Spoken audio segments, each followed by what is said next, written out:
Hello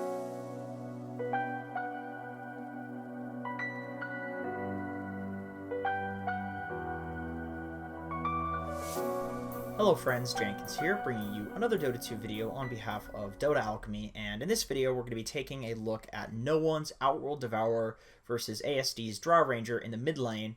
Of course, VP versus Ehome, part of the Chongqing Major. VP ended up winning this game, and I want to look at what No One did, the little nuances and tricks he used to win the laning stage in this game. So anyway, without further ado, let's get into it.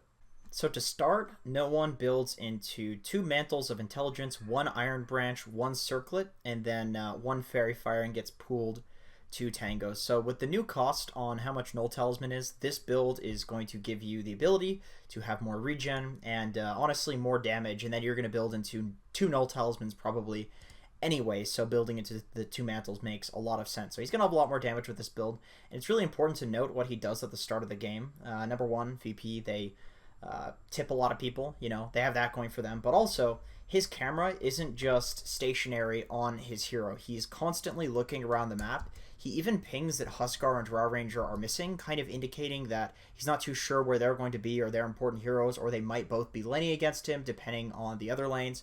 But he is really trying to scout information for his team. He walks to the mid lane to block because it's really important in either of these matchups to get that block off. So he goes to the Arteezy block spot, which we can see in a couple of moments here. Is going to allow him to send all of the creeps to the left side of the tower, which lets him essentially get off a block that's as good as the dire side block. He actually screws it up, isn't standing close enough to the back of the tower, but in any case, he tries for it, and his block is still pretty good anyway. But it's very important to note that even though he's blocking, he still is trying to make sure that he's using his camera to get some information for his team. So here we have our first cool little trick that No One does just to secure a ranged creep deny. So he walks up and, you know, just casually trying to last hit because it's not very clear whether or not that's up the hill or not. But in any case, he pulls the rest of the creeps when there's downtime where there are no creeps that are in last hit range. He uses that downtime to right-click the drow and pull the creeps down the hill, so that way he's no longer potentially hitting uphill. But what he does next is pretty interesting. So because he does this, it pulls all the creeps to his range creep, and then it pushes a bunch of creeps to the enemy range creep. But because there are 3 creeps here and 2 creeps here, he knows that this creep is going to die after this creep dies. So what he does is he pulls the creeps, and then he puts his body between the range creep and Drow Ranger. So if Drow Ranger comes up here, he's going to be able to hit her if she goes for this deny. And if she doesn't go for it, then he just gets the deny, but he'll trade some of his HP essentially to get this deny. So we can see here that she, instead of going for the last hit, she chooses to hit him, presumably because he would probably just Astral Imprisonment her if she came up for the last hit. And then as a result, he trades a little bit of his HP, but he gets a deny. And then since there are 2 ranged creeps hitting, or sorry, 2 creeps hitting the range creep that he wants to last hit soon, this range creep is going to die much later, and he gets the Astral Imprisonment on it. So he gets a deny and a last hit because of that little trick where he pulls the creeps down the hill and then uses his body essentially to block that range creep last hit from the drow. So next, I want to show you 2 things that are, you know, 2 separate tricks, but they relate to the same kind of tactic that No One uses to win the middle lane. But we can see here that he is just, you know, casually last hitting under tower. The creep equilibrium is pretty nicely in his favor, where Drow has to hit uphill. But now we have a situation where there are 2 creeps that are within his tower range, and he doesn't like this. You want the creep equilibrium to be exactly where it was. Sometimes the creeps just disobey you. Sometimes they just, you know, things happen. You can't completely control this, but at least you can try. And so we can see that he right-clicks the drow in order to bring the creeps to him, which very briefly brings them out of tower range, which even though the creep wave is probably going to push into drow anyway, this might still give him a few extra denies that he wouldn't get otherwise, or last hits, because the creeps are going to be closer to his tower. So even though it will eventually push, obviously, as we can see, one of the creeps kind of disobeys and goes back to the range creep. You know, this still lets him get like his tangos off the courier safely. This still lets him get these last hits a little bit safer. Maybe the next last hit would have been closer to the enemy tower. Now that these creeps are walking forward, because they stay there for a little bit longer due to him doing that trick, he gets to walk back and tango a tree, which he actually didn't even have his camera on his hero when he tangoed the tree, because what's the point? That's something that's interesting, but not what I'm trying to say here. Essentially, the most important thing here is that he uses his HP as a resource to win the lane in this game. So we could see that he was tanking the creeps in order to keep the equilibrium where he wanted it. He was using his HP to take damage, to tank the creeps, and he even sends out tangos because he knows that he's going to do this. So we can see here, unfortunately for the Drow, there's like 2 creeps that are in last hit range at the same time. No one abuses that, gets the last hit. And here we can see where no one walks very, very close to the creep wave, and he doesn't even use the astral on her. We could see that he's not even trying. It's just that he's kind of showing that he's close enough to use it, that he's like being aggressive, and that it's kind of like an intimidation factor. So he can walk up, and so he can get these last hits, because the closer you are to the creep wave, obviously, if you're closer and the Drow is far away, then your projectile's going to hit first. So it's going to be a lot easier for him to get these denies. If you can see like exactly where she is. There are a few points there where he just kind of outplayed her and did a really nice timing on the last hits, but he's sitting at low HP, and that is kind of intentional that he's taking all of this damage, because you're an 8 armor or 6 armor hero with 2 armor coming from the tower. Like, this hero doesn't care about taking that much damage, and if you're walking really, really close and faking that astral imprisonment, then you're going to get a lot more denies and last hits than you otherwise would. And he's still doing a pretty good job at not taking too much damage, where he's not being put below that threshold where it's very unsafe for him and he could potentially die. But he is doing a really good job at using at least some of his HP, because, you know, why not? And then the Drow comes up way too far, gets the astral on her, gets a few tower hits, and basically all the HP that he traded to get to this point has been worth it, because she has way less HP than he does. So here I just have an example of when he uses his HP as a resource to tank the creeps in front of the tower. And not bring it into the tower range, just so the creep equilibrium is like in front of his tower, which is perfect for him to just keep dominating this lane. But the way that he kites the creeps is really important. So you can see in the tower range, like there's a sliver here where if you run this way, you can just keep kiting the creeps, and the creeps are pretty slow, so if you run away from them and they hit you once, there's like a stutter period where they are doing the backswing from the auto attack, and if you are just running in a circle, then they're going to hit you immediately after that backswing is done. But if you are running away, then they have to get to you before hitting you. So instead of just tanking like right here in front of the tower and going in circles, he actually does a little bit of a line down here and then times it so that he gets back to the location that he wants the creep wave to be once his creeps are able to meet up with that.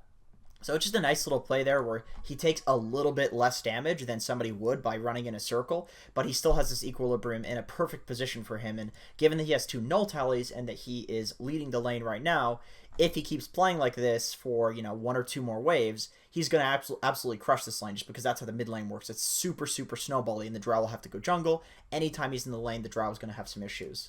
So in this clip, we can see the effects of no one having the creep equilibrium in a very game-winning position and him being ahead in the lane. One of the biggest mistakes that I see people make in the laning phase is they realize they're ahead, and then they do a bunch of shit to be really aggressive on the enemies, and then they give the enemy way more than they should get as a result of just making big mistakes in acting aggressive. So we can see here that essentially, Drow is trying to hit up the high ground to get all of these last hits, and also trying to hit no one up the high ground, which obviously is not going to be effective at all. As a result, Drow doesn't get that last hit, no one gets the deny, and, you know, to try to punish no one for playing on the creep wave, Drow hits no one, but he doesn't care, because, like I said, he has armor, but now he's not even defensive about it. He doesn't even care. He's not even careful, because hitting uphill is so ineffective that it doesn't even matter. You don't even need to worry about being below an HP threshold. She's not going to do any damage to you on the Drow Ranger. But in any case, what he does here is really, really important. So he puts his body between the creep wave and the Drow, and he doesn't right-click the Drow, even though he could get free damage on her, because he's hitting to the low ground, she's hitting to the high ground. The reason that he's not hitting her, and he's walking up and trying to astral her instead, is because if he right-clicks her, then the creeps hit him, and then his creep wave pushes into Drow, and then she gets something when she should be getting nothing. So the way that he wins this lane is he uses spells, and he intimidates her with his body, as opposed to walking up and actually right-clicking. It's about the capability of having aggression and the capability of doing damage to the Drow, rather than actually doing it. Because if the creep equilibrium is right here, And I'm calling it that on purpose because he has a spell called Equilibrium, so otherwise this would be very, very convoluted. But if the creep Equilibrium is here, then the Drow is not going to win this lane as long as he puts his body in front of her and constantly uses spells on her. She's going to be missing last hits, he's going to be getting denies, he's not going to be taking that much damage. And speaking of Equilibrium, one little kind of minor note is that when he uses the Equilibrium to get the Astral mana back when the Astral Imprisonment is about to go off on the Drow, he makes sure to use his Arcane Orb to get a last hit before that, because you're going to get mana, you may as well use it. But then after that, he does not, even though he has the Equilibrium up, he doesn't use the Equilibrium to get mana from the Arcane Orb, because, you know, it's not going to give him the full amount of mana that it costs back. So he wants to stay at full mana in this lane. But in any case, the most important thing in my opinion is that once you've asserted yourself as winning the lane and being in the dominating position, what you want to do is just put your body between the enemy and the creep wave and assert yourself as dominating the lane, but don't just right click them mindlessly, because that's going to give them more than they deserve to get. So once it hits nighttime, and essentially there's no reason for no one to be mid because the Drow is just like, fuck this, man, I'm going to jungle, he starts pushing the wave with Astral Imprisonment, with right clicks, and then jungling the medium camp. He pushes the wave, does something else, pushes the wave, does something else. And that's because he can kill those creeps very, very quickly. He doesn't need to sit there and wait for them to be in last hit range. That's a waste of time. He could be getting other farm while that's happening. He could be hitting the tower. He could be getting runes. Most importantly, I would say that people in the current meta, in the current patch, will mostly, as soon as it hits night, as soon as it becomes dangerous and they could get ganked, they start pushing the wave and then hitting the medium camp. The reason for that is because it's so close, you can get to the mid lane and defend your tower if you need to, and that way you're almost ungankable, because it's like, Odie's already really hard to gank, right? But if you're constantly going to the medium camp or doing something else after pushing the wave with Astral, then you're there only half the time. So who's going to want to gank an OD? And at that point, you don't even need a ward if you're no one, because you're just pushing the wave constantly, right? Pushes the wave, does something else. Pushes the wave, does something else. And that way, he's going to be getting double the farm, doing twice as much, and essentially at no cost.